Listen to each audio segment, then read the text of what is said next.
Hey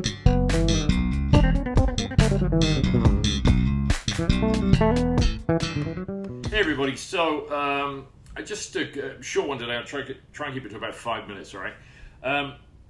Someone's come up with a lot of new students. I've had a few new guys start in the last week and a half or so. And some guys have been playing for maybe like 20 years or longer professionally, you know. But maybe they wanted to get back into working on some jazz stuff, or they just starting to get into it, but they've been doing other kind of fields of music.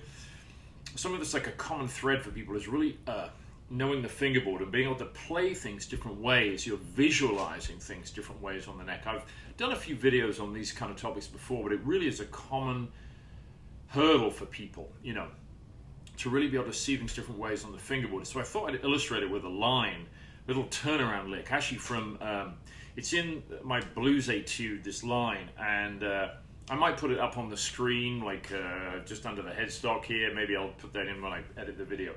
But it's a simple lick, fairly anyway, and it's outlining these four chords: F7, A flat 7, G minor, G flat 7, back to F, right?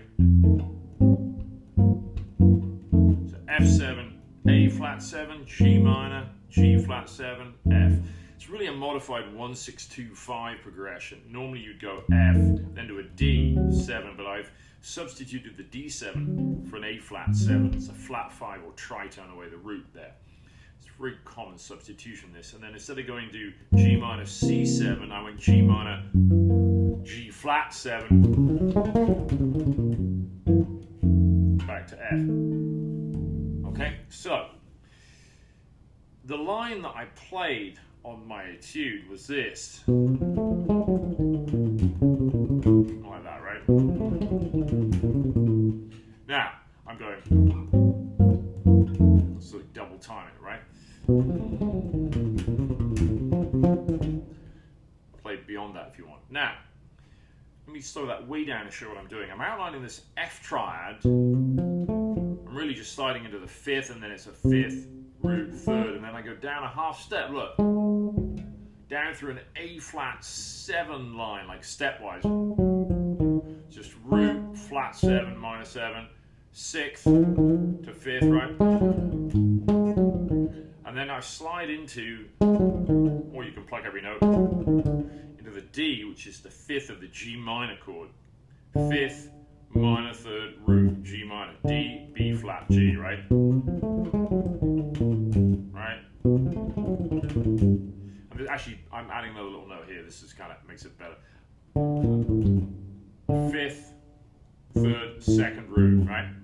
And then come through this G flat. Right, now look, four chords that move root. The root movement is F, upper minor third, and then down half step, and then down half step and back to F. But you notice that my line, if I start here, I'm actually just going down in half steps, the movement, right? Down, back up a half step, right? Very little movement. I'm certainly not jumping up a minor third just because the F goes to A flat. I don't do that. I move a half step, right? So this is really important. It's like not necessarily jumping the same interval that the root movement moves, all right? Being able to see things different ways. Now you could just do this with the scale. You could run up F. Let's make it F Lydian dominant, fourth mono melodic minor. Right? Move up a half step to that A flat. See how I started it now with my fourth finger. Down a half step to G, let's say G Dorian.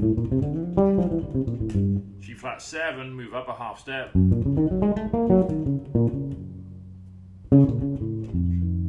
Back to F, right? So what we're doing is really visualizing stuff on the fingerboard different ways. Where's the nearest adjacent note? Doesn't have to be the root necessarily. Here, I slide into the fifth, then down to the root of the next chord, down to the fifth of the next chord, right? And fifth here into the third, right? So it's not root dependent, the movement with my hand. Get what I'm saying? And this is something that, especially as bass players, you know, we think like, you know, kind of root F here.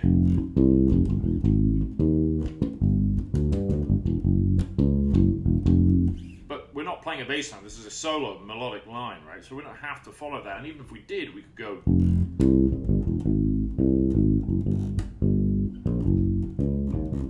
So you could play it that way, right?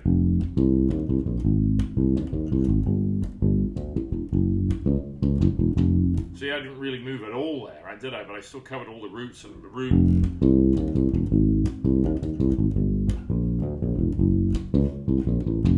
See what I mean? So you could even do that with like a simple bass line, almost like kind of like a bossa style thing there, where you practice not moving here and then parallel movement up to there. But here's your F7. Go to A flat, G minor.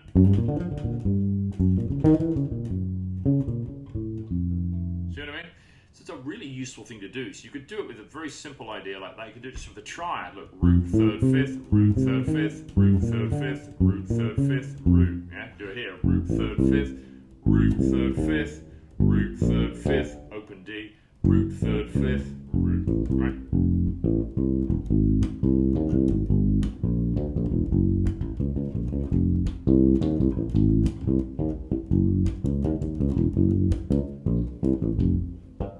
See what I mean? So, that's it for today's lesson. I thought it'd be a really useful thing though. I've been dealing with this kind of like concept with quite a few people in the last couple of weeks. So, have a go at that. You know, you could take the line.